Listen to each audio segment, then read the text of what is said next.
privado e ao setor internacional, as pessoas pensaram qual é a forma, é a corrupção. E muitos destes nossos senadores hoje da República deixaram que crescesse um sistema à sua sombra, em que mesmo que eles não fossem corruptos por si próprios, permitiram que isso acontecesse. E por isso eu quis naquele parlamentar o exemplo de José Sócrates. Sim, porque Mário Soares podia ter escolhido não o ir visitar, mas escolheu ir. Mas pessoas, como Mário Soares e outros, permitiram que este sistema se consolidasse, crescesse, passasse para as instituições de justiça. Se vens fazer um serviço público e chegas com 100, não podes sair do serviço público com 1 milhão, sem que ninguém compreenda de onde é que veio essa diferença entre os 100 e 1 milhão. Sabemos que esta é a batalha das nossas vidas. Esta é a batalha das nossas vidas. Não é contra nada abstrato. É a batalha contra este povo que entrou pelo aparelho de Estado, que condiciona todos, que mata todos e que vai destruindo pouco a pouco a credibilidade. E que, se for preciso, arrasa a justiça, queima a polícia judiciária, farão tudo para salvar os políticos que precisam de salvar. Foi pela primeira vez feito por nós, com a nossa chancela, e orgulhamos-nos muito disso, porque nós não queremos mais corruptos em Portugal. Caríssimos amigos, a corrupção em Portugal não é apenas uma falha do sistema, é um mecanismo que perpetua a injustiça e destrói a confiança pública. Neste vídeo, vamos expor com precisão cirúrgica as declarações feitas na Assembleia da República que denunciam as elites corruptas, a condescendência do sistema e os tentáculos obscuros que manipulam a justiça. Esta é a batalha das nossas vidas, e a luta começa agora. É impressionante como, cada vez que se diz que alguém vem a qualquer coisa do Chega, se inicia um processo de assédio público, mais ou menos evidente, mas público, persistente e feroz. Como que a dizer, não vale a pena irem, não metam lá os pés, se forem vão ser contaminados por uma peste qualquer cá aqui, e que saem daqui com um vírus por dentro, a dizer que este sistema já não vale. A corrupção é um problema generalizado em Portugal. Como aqui foi dito, este é um problema de tal forma fundo que hoje nós já olhamos para ele até com alguma condescendência. E eu queria começar por dizer que acho que este partido deve ter a capacidade de não condescender na corrupção. Quando começamos a olhar para a corrupção de forma condescendente, quando começamos a dizer que não há nada a fazer, seria tudo igual, seriam todos iguais, nós já estamos a dar uma vitória à corrupção. É de que ela já se espalhou de tal forma na nossa estrutura, no nosso tecido social, que já não vale a pena combatê-lo.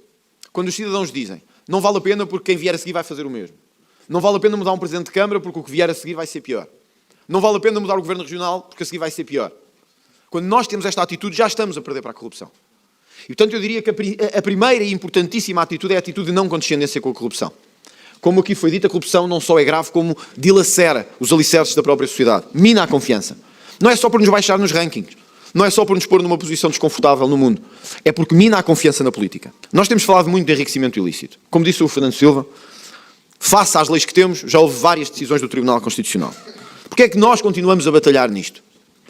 Porque eu acho que isto não é sequer do domínio dos livros. É do domínio da percepção, e os que estão sentados a esta mesa têm até uma percepção muito mais funda que a minha, por estarem há mais anos na política. É que nós temos hoje em Portugal uma série de pessoas que chegaram a Lisboa sem nada e saem misteriosamente ricos ao fim de poucos anos. E isto é dito à boca fechada, pelos corredores do poder e fora dos corredores do poder, sem que ninguém se preocupe ou ache que pode fazer nada. E sim, muitos destes que enriqueceram são alguns dos que hoje são louvados como pais da democracia, do regime e de figuras cimeiras da nossa República. Porquê é que disse o que disse nos 100 anos do Dr. Mário Soares? Não era, porque certamente ninguém gosta, nem é agradável, de dizer o que foi dito com familiares presentes. Ninguém gosta, não é agradável e custa, porque é da humanidade das pessoas. Porém, nós sabemos que há ou houve uma árvore muito grande em Portugal que deixou que à sua volta crescessem, se desenvolvessem, e não é exclusivo do Dr. Mário Soares, mas deixou que crescessem e desenvolvessem os pináculos e os tentáculos de uma corrupção que se tornou, primeiro, uma corrupção política, depois passou para todos os setores da sociedade até contaminar um pouco toda a sociedade. É evidente, como disse o Dr. Pedro Santana Lopes, a corrupção não é só na política, mas a política deu o sinal ao país inteiro que ser corrupto não havia problema. E, portanto, do futebol ao setor financeiro, ao setor privado e ao setor internacional, as pessoas pensaram qual é a forma, é a corrupção. E muitos destes nossos senadores hoje da República deixaram que crescesse um sistema à sua sombra, em que mesmo que eles não fossem corruptos por si próprios, permitiram que isso acontecesse. E por isso eu quis naquele parlamentar o exemplo de José Sócrates. Sim, porque Mário Soares podia ter escolhido não o ir visitar, mas escolheu ir. Tudo certo. É do cristão visitar no hospital e na prisão. Mas é que Mário Soares não foi só visitar Sócrates à prisão. Foi visitar Sócrates à prisão e cá fora disse que isto era uma conspiração toda para o destruir. Falou dos malandros na justiça e na política que o queriam atacar. Sabendo muito bem, porque era impossível desconhecer, que um enriquecimento de tal forma, rápido... Aliás, o Dr. Santana Lopes pagou um preço por esse confronto com o antigo Primeiro-Ministro José Sócrates. Sabendo que um enriquecimento daquela forma, feito por aquele cidadão, de tal forma ostensivo que era dito à boca fechada em todo o país, era impossível se não tivesse sido como foi, através de atos corruptivos ou de apropriação indevida de dinheiro público. E, portanto, quando nós permitimos que estas pessoas cresçam, sejam protegidas e se propaguem, porque nos interessa num determinado momento, e também vamos ser francos, porque às vezes não temos a força política para os enfrentar, e é mais cómodo ficarmos do outro lado. Hoje, quando olhamos para aquele congresso do Partido Socialista que consagrou e coroou José Sócrates, muitos dos que lá estavam são certamente cidadãos de bem, e pessoas de bem, pessoas com ideias próprias para o país e independentes. E era difícil confrontar José Sócrates naquela altura. Era difícil fazê-lo pela imprensa, era difícil fazê-lo pelo partido, era difícil. Mas pessoas, como Mário Soares e outros, permitiram que este sistema se consolidasse, crescesse, passasse para as instituições de justiça, passasse para as instituições sociais. Este enriquecimento nós temos que o combater. Eu não sei se será através da figura típica do enriquecimento ilícito, como ele está, com um crime de ocultação de património, como foi aqui sugerido. Eu acho que nós temos é que passar esta mensagem à sociedade, que é simples. Se vens servir o país no serviço público, se vens fazer um serviço público, isto é linguagem muito simples, se vens fazer um serviço público e chegas com 100, não podes sair do serviço público com 1 milhão, sem que ninguém compreenda de onde é que veio essa diferença entre os 100 e 1 milhão. É essa a mensagem. E a mensagem de que o crime não pode compensar, que essa é a mais importante. Nós hoje o que temos é que, na verdade, o crime acaba por compensar em muitos casos. Porque as pessoas pensam, ok, tenho a minha, digamos, reputação pública um pouco afetada e arruinada. Mas entre isso, já se apropriou de não sei quantos milhões, já comprou casas em Paris, ou em Viena, ou em Londres, já diluiu o dinheiro, já o distribuiu pelos familiares, já pôs sociedades em nome de familiares, tem a vida feita para ele, para os filhos, para a família, e diz, sabes, ficou sem reputação pública. Bom, vamos ser francos. Para alguns, a reputação pública é muito importante. Mas para outros sabemos que não é. E, portanto, para outros, o que se pensam é... O Dr. Pedro Passos Coelho dizia que se lixem as eleições. Há outros que dizem que se lixa a reputação pública.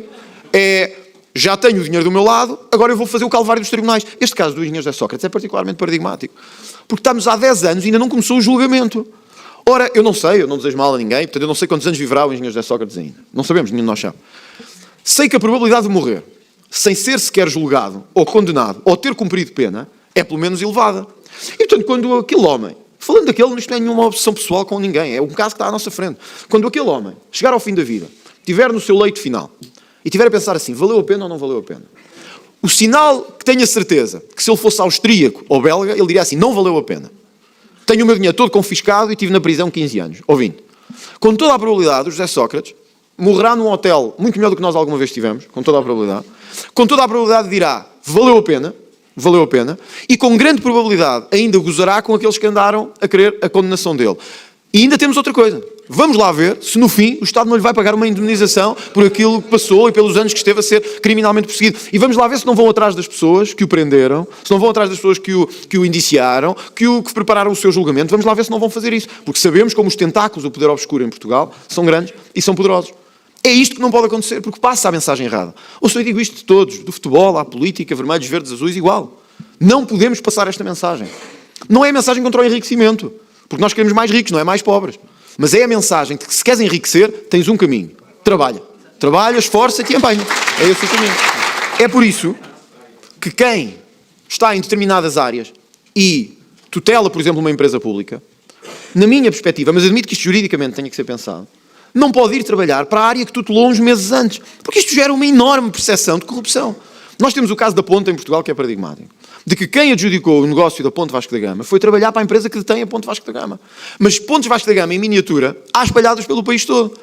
Adjudicaram obras, foram trabalhar para lá. E não é preciso ir trabalhar para lá ao fim de um ano, ou de 5 meses.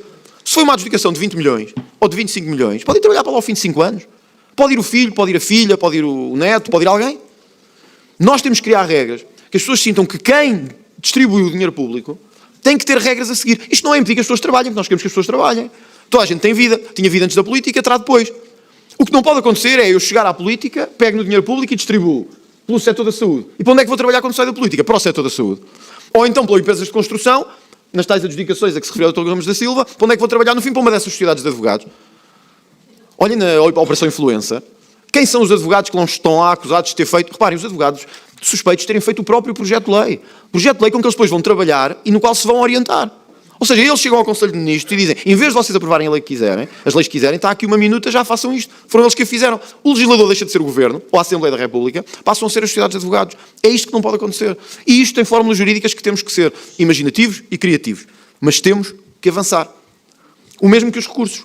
Nós não podemos ter recursos. Nós temos que ter recursos, sim. Toda a gente tem direito a recurso. A justiça deve ter capacidade de se corrigir e de se refriar. Mas não podemos ter recursos intermináveis e bizarros.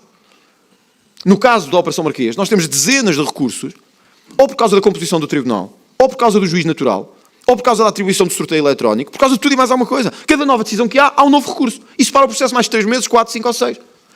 Ora, assim quem tem dinheiro tem sempre uma ferramenta que os outros não têm, que é estar interminavelmente a pôr recursos de decisões quaisquer. O tribunal decide que há a porta fechada, recurso. O tribunal decide que não há cadeiras, recurso. É atribuído o sorteio ao juiz tal, recurso.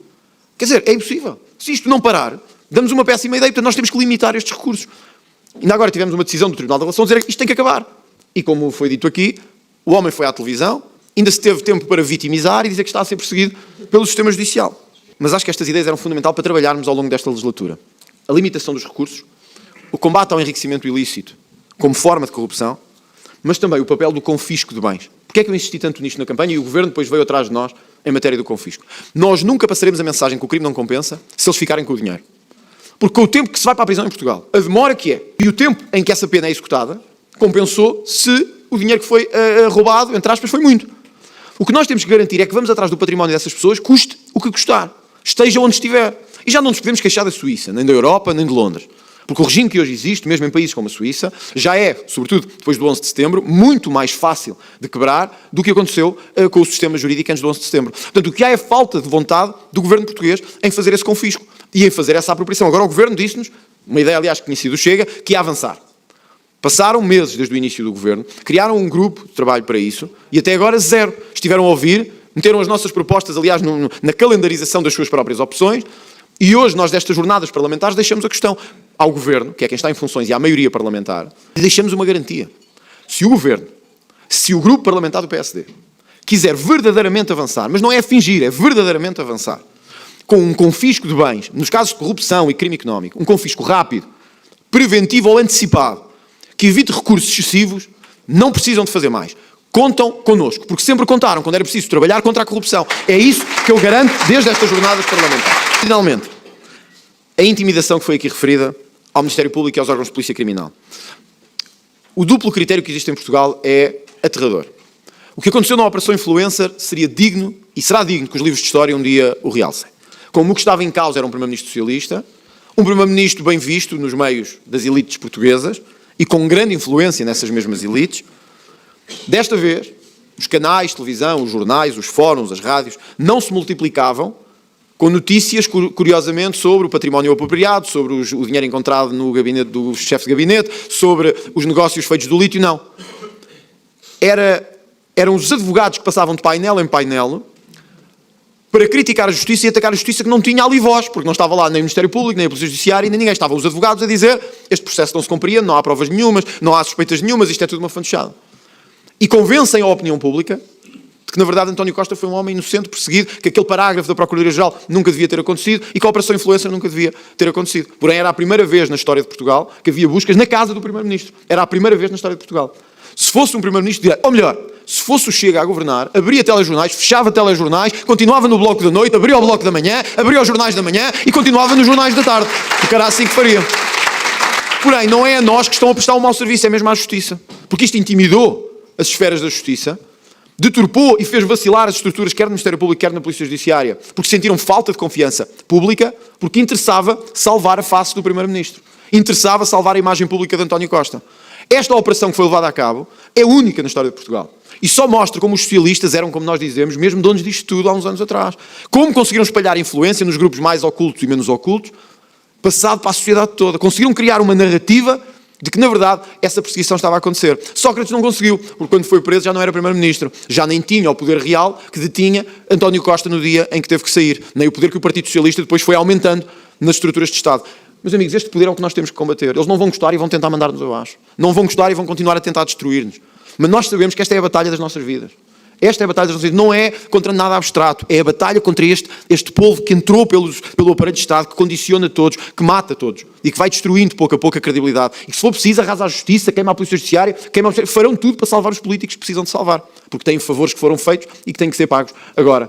Nós sabemos todos de que estamos a falar, mesmo que não o possamos dizer. Por isso é que o que está a acontecer na Madeira, e com isto termino, é mesmo com a nossa assinatura. E é mesmo sem medo. Hoje vi jornais, um com uma sondagem muito boa, outro com uma muito má. Eu quero deixar aqui claro para o país isto. Não nos intimidam. Não nos intimidam. Contra a corrupção, não nos intimidam. mesmo sabendo o risco que corríamos, mesmo sabendo o risco que corremos, mesmo com toda a intimidação e perseguição que os nossos companheiros na Madeira estão a passar, mesmo com toda a pressão que estão a sentir, nós fomos firmes. Miguel Albuquerque tem que sair. E é a primeira vez em 50 anos naquela região, a primeira vez em que um orçamento não passa, e provavelmente será a primeira vez em que daqui a uns dias uma moção de censura passará. Foi feito com o PSD? Não. Foi feito com o CDS? Não. Foi feito com a Iniciativa Liberal? Não. Alguma vez foi feito pelo PS? Não. Foi pela primeira vez feito por nós, com a nossa chancela, e orgulhamos-nos muito disso, porque nós não queremos mais corruptos em Portugal. Alguns dizem, mesmo para terminar, que talvez no fim do dia Miguel Albuquerque se fique a rir. Eu tenho a certeza de uma coisa. Tenho a certeza que, independentemente do que venha a acontecer, no cenário eleitoral da região autónoma da Madeira, o nosso combate à corrupção, ao compadrio, ao sistema de interesses instalados já valeu por si próprio. E sei também isto. Ele até poderá sorrir ao fim do dia. Nós teremos a história e a consciência connosco. A corrupção em Portugal é um veneno que destrói o futuro do país. Não podemos permitir que o crime compense, que as elites permaneçam intocáveis e que a justiça continue a ser manipulada. Este é um apelo à ação. Unamo-nos para expor os culpados, exigir mudanças reais e garantir um futuro mais justo para todos.